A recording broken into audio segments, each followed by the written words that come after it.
Anyway. What else? I've talked a lot. What do you want to say? Not much. I'm the quiet eye candy in these.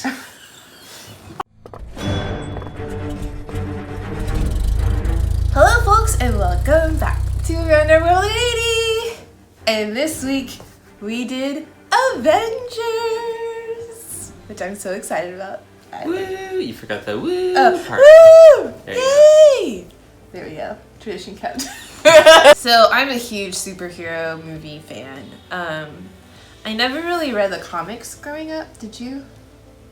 I read Spider-Man because Barnes & Noble had like a special edition like book where they had a bunch of the Spider-Man comics like actually in a book. And I remember one summer I would like come home from band practice or school, not school, but whatever summer activity was going on, and I would make myself beans and rice and I would read Spider-Man comics. That was my summer. To be one young summer. and be able to eat anything you want and not have to worry about what it was one of the few things that I could make in like 10 minutes that was filling.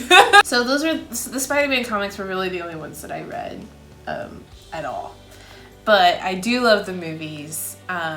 This week we've kind of been building up for this because we've been having to watch some of the older movies. Like I hadn't seen Thor yet, any of the Thors. So we kind of had to catch me up on some of them in order to watch this movie. So this week we did, I think it's maybe the first time we actually made it to Service Project, which is one of the things we could choose. Last week was a service project.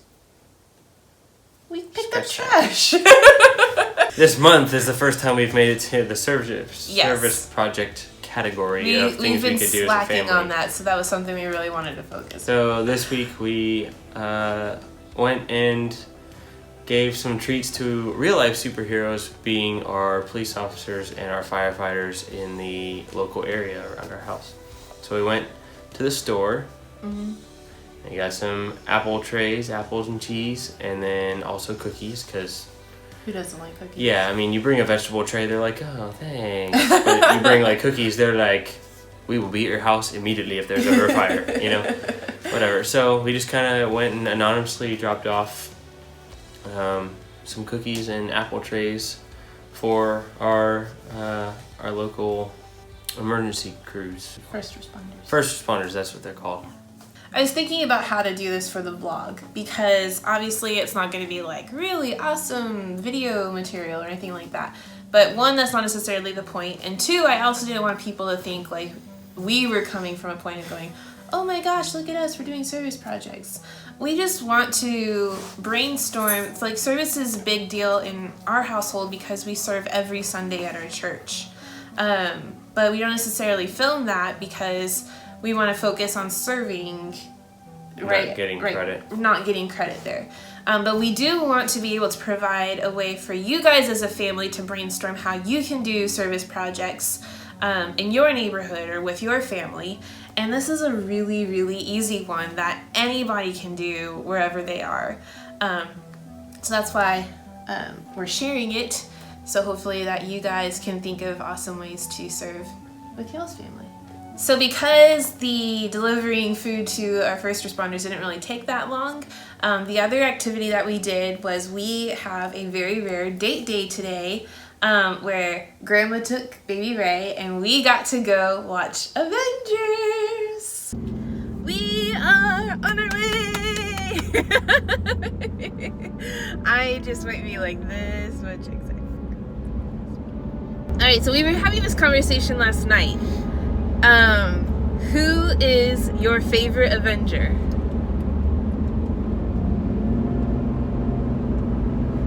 You don't. You said Iron Man at first. Yeah. But then you said who? I don't remember. You said Bucky. Oh, yeah. He doesn't even remember who his favorite Avenger is. It's because I don't really have a favorite. You made me choose on the spot now. Like, I don't know. Maybe okay. Rocket? I don't know. Why would you say Rocket?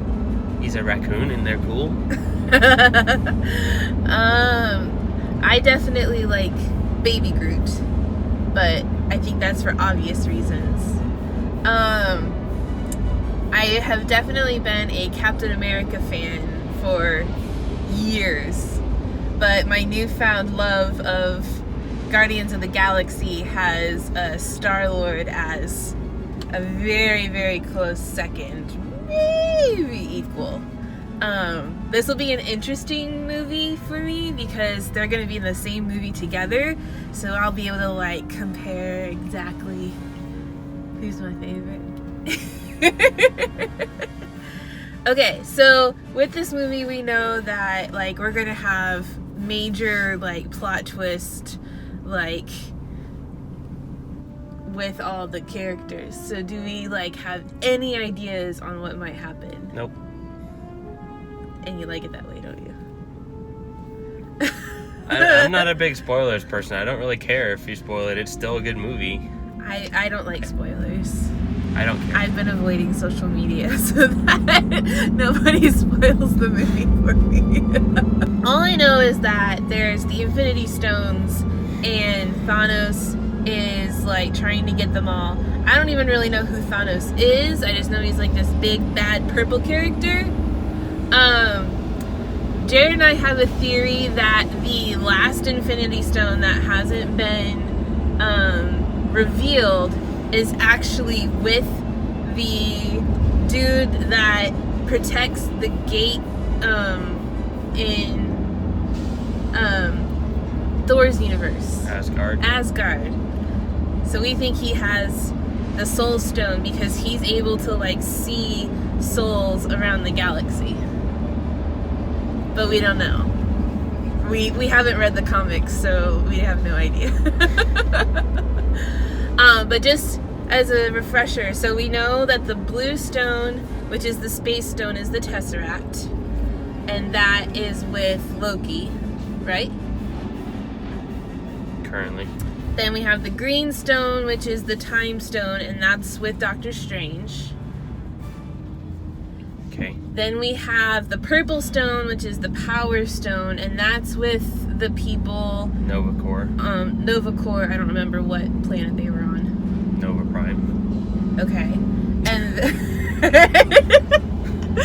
okay, so that's 3. Something like that. And then we have the red stone, which is the ether, which is the reality stone from Thor 2. Which is with the Collector.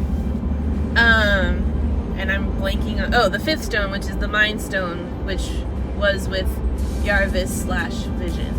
Yep. So that's 5, and we don't know where the 6th orange Soul Stone is.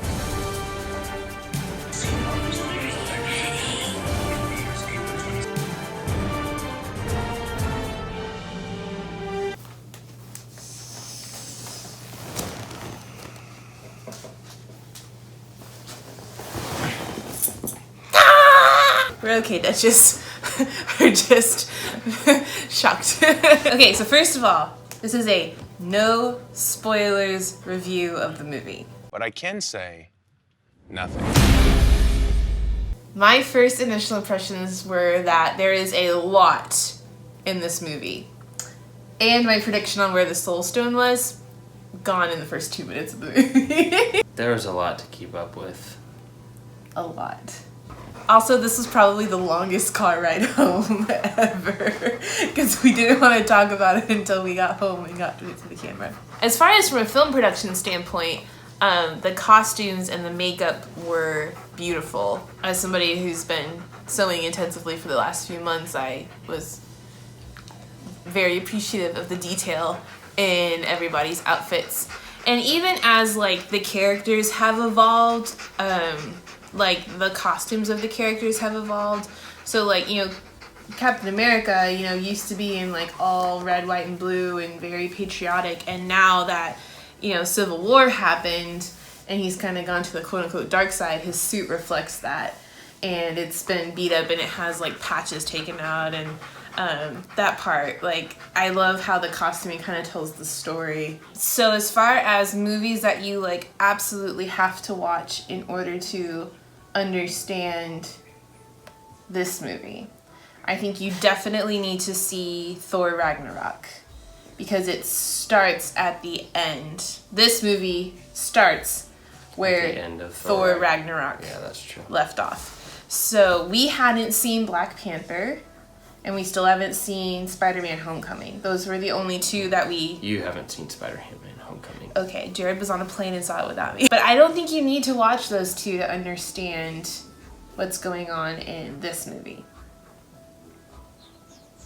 I think the Black Panther one would help a little bit. The Spider-Man Homecoming one, isn't crucial. Then I would say, because I would say Thor 2, just so that you understand what the Reality Stone does. Well, you have to understand, yeah. I mean, in Thor Ragnarok, you don't get the dynamic between the brothers unless you've watched the second movie. Yeah, so watch all the Thors. Just watch all the Thors. I'm really glad that we took the time to watch all the Thors. I would say watch all the Guardians, because a lot of those characters have key positions in this movie. Mm-hmm. Watch the actual Avengers, and then I think Civil War is crucial. Am I missing? What else am I missing? So far, what we've got is watch everything. What's going on? But especially the Thors. Because I was one that had watched all of the superhero movies as far as the Avengers and Captain America, because those, and Iron Man, because those were my favorites. But I didn't put a lot of pieces together until we watched Thor over the last couple of weeks. And so Thor was kind of like the missing chunk that kind of explained everything for me. And then they do a good job, I think, of filling you in on, like, key plot pieces as the movie goes on if you hadn't seen Thor or, like, Civil War or Age of Ultron. And then as far as logistics go, you do need to stay for the end of the credits, even if you really have to go to the bathroom. So, if you've seen Avengers or want to talk about Avengers or like freak out with us, direct message us, let us know. But I honestly really enjoyed this week. It's been a very long time since I've been like seriously anticipating a movie.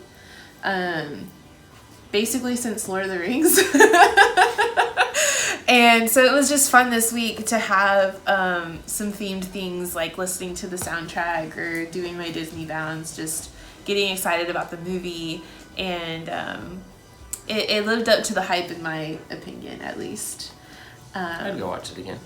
And then this year's like really weird. Like we had this movie and then we also have Incredibles 2, which we saw the preview for. And I'm actually like way super excited about that movie too. And like I said, it's a really weird feeling. I haven't had that anticipation for a movie in a really long time. So hopefully 2018 is going to be a great movie year. But no games. No games. Alright, well thank you guys for watching, and we will see you guys next week. Bye!